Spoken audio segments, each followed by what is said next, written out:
Fernando has brought in Desmond Ritter.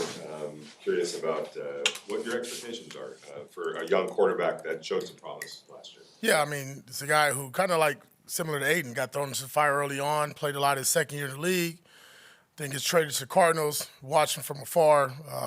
Obviously dealing with the injury with Aiden. Just a great opportunity for him to come in, learn our system, and get him up to speed. Obviously, you're winning games. That's the primary goal and objective here. But is there any curiosity about what could Desmond Ritter potentially provide, not just this year, but down the road? I'll be honest, I got my hands full right now with Andy Reid and Patrick Mahomes. Worrying about the future is not really what I'm thinking about right now, to be honest. It's really getting him up to speed. Got in here. He's a bright-eyed kid, very smart, very sharp, fits in well with the room. I'm excited to see him at practice, see what he can do. Coach, speaking of Mahomes and Reid, where does Patrick Mahomes stack up against the great quarterbacks you played as a player like Brady and Manning? 3. I mean, I'm sure by the end of it, he'll probably move up, but the two gentlemen you named obviously are Hall of Famers, and one is the greatest of all time. Just the amount of wins, victories, and how he did it. But, Patrick, and just watching him from afar, then seeing him up close and personal, game plan against him is the same, countless and sleepless nights that you had as a player. And it's tough because he's a tremendous talent, very competitive. And to be honest, even with what's going on in the season with interceptions and all that, he's still playing his best ball. I mean, there's some stuff that he does that it's just not accounted for. I mean, I think credit to them and Andy Reid of how they adjusted to different personnel groupings, injuries just like us, and they're finding ways to win. When you look at this offense, obviously you're not going to give away strategy, but what do you need to do to get this thing humming and going? Our offense? Yes, sir. Yeah, I'll be honest, it's penalties and turnovers. Let's just start there. Penalties, turnovers, and execution, right? It's detailed work. It's easy, right? You go zone right, everybody needs to go to right. We can't have guys going different directions, right? We got to be clean on that part. Each and every week, I think, you go in the game and you feel confident about what the staff is able to do. And I have felt that. And I think at the end of the day, we have to execute as players. We have to call the right plays at the right time. And when all that's going on, if the play breaks down, it's up to the guys on the field to make it right. And that's what this game always comes down to, is players and coaches putting them in positions to make plays.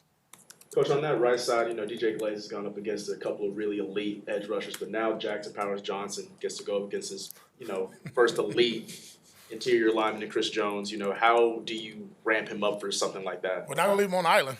I'll tell you that. It'll be Jackson and the group, Jackson and 5, the other guys. But, no, we cannot leave a rookie offensive lineman on Chris Jones. That's not going to happen. Didn't do it last year. Don't plan on doing it this year. He's going against, obviously, a premier, probably future Hall of Famer at defensive tackle. And to do that to a rookie, we're not in that business. But excited to see it, though, because he's on battle. It's going to be a slugfest in there. Last week about Jordan Meredith, being ready to play, and he obviously had a good game. Yeah. Any surprise that he played that well and was ready to step in the way he did? No, I thought last year when he kind of filled in different roles for us, he always kind of you don't really talk about him, which is a good thing, right? Because that's not penalties, not making mistakes. But what I love about him is his physicality. He's a blue-collar guy. He's scrappy. He's grimy. You just got to have one of those guys that just want to get dirty and mix it up. But more importantly, he doesn't make a lot of mistakes. And when you go in there and you go through 2 games down with him in there and you're like, you don't mention Jordan's name. And I think that's really a credit to him and the staff, just getting him ready to go, and he's prepared, and he's been in this situation now for 2 years. He's stepped up. Chiefs traded for DeAndre Hopkins today. I know, obviously, he's been in the league for a long time. He's a known commodity, but we haven't seen him in that offense. How do you kind of prepare for a player like that?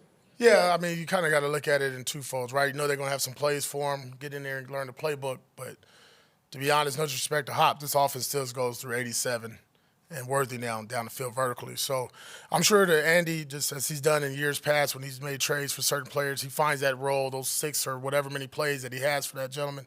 You're talking about a proven vet that's been in multiple systems. It's not going to take him a long time to learn it, but just to get him up to speed, not quite sure what we're going to get from there, but we know who the primary focus is. How close is it for Jacoby Myers to return? He'll practice today. Game planning for Kansas City. This is the second year in a row you faced them twice in about a month span. How does that impact your preparation? Well, it's good. It's always better the second game. The first game, you're looking at it, you're looking at a team that's 6-0 and on a 12-game winning streak. And with all that being said, they're playing really good on defense, really good on special teams. The best part about it, we're very familiar with this team, right? Everything we do in the offseason and how we game plan, the staff we put together, the roster we put together is beat the Chiefs.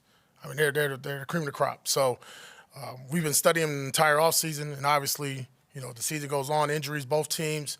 now you see the style of play and what they're doing. I mean, obviously they've had some tremendous hits at running back.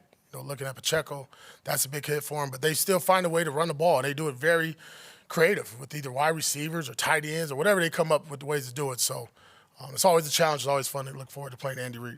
They also play good defense, and it feels like that's always been not undervalued, but just underappreciated on the Kansas City Chiefs' part. That they actually do play really good defense. Patrick Mahomes draws a lot of attention. What are your thoughts on how they've been able to kind of keep that going? Ultimate, and I always say, and obviously, played for him, but Steve Spagnuolo, what he's able to do, the pressure. This year, you see they're kind of morphing into something different. They got different personnel groupings, playing not as blitz happy, but they're still aggressive, still stouted linebackers. They do a good job with their staff, just getting their players to do exactly what they're asked to do.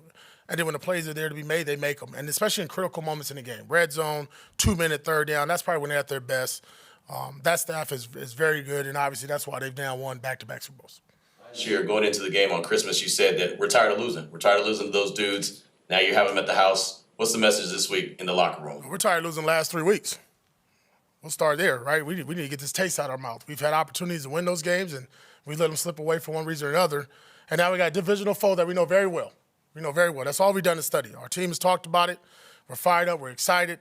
It has nothing to do with last year's game. That team is not even here this year. And I think for us, just to go out there and just compete at a high level. And what I asked our team to do is just for 4 quarters, man, strain. And I thought last week we did a really good job. When adversity hit, there was no flinching, no blinking. We still had opportunity late in the game to come back and win. And now this game, we got to limit the turnovers, right? It has to be 0. Just has to be. And we got to do a good job with, penalties and then obviously doing our job.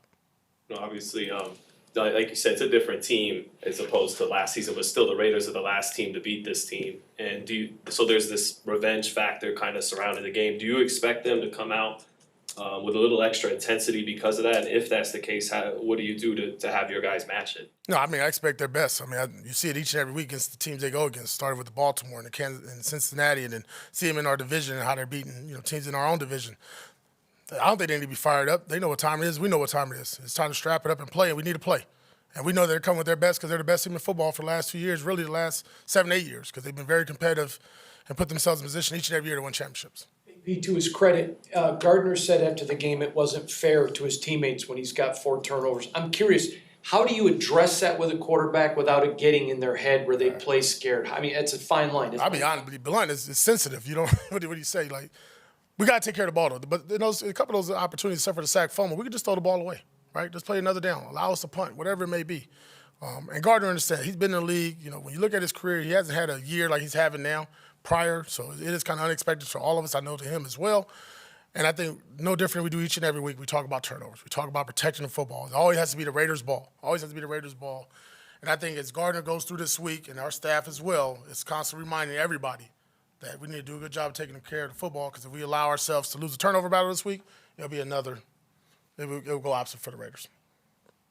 Antonio, kind of crossing sports here a little bit, but you being an LA guy with Fernando Valenzuela, the Dodger pitcher, passing away last night. Any thoughts and growing up in Fernando Mania and everything that you saw? Yeah, no, in the 80s they were rolling, kind of like I always talked about with the Raiders, man. And I grew up a Raider, Dodger, Laker, and just, seeing that happen and not understanding why. Condolences to his family and Dodger Nation. But, obviously what he was able to do, inner city guy, or, I believe an immigrant, correct? Right?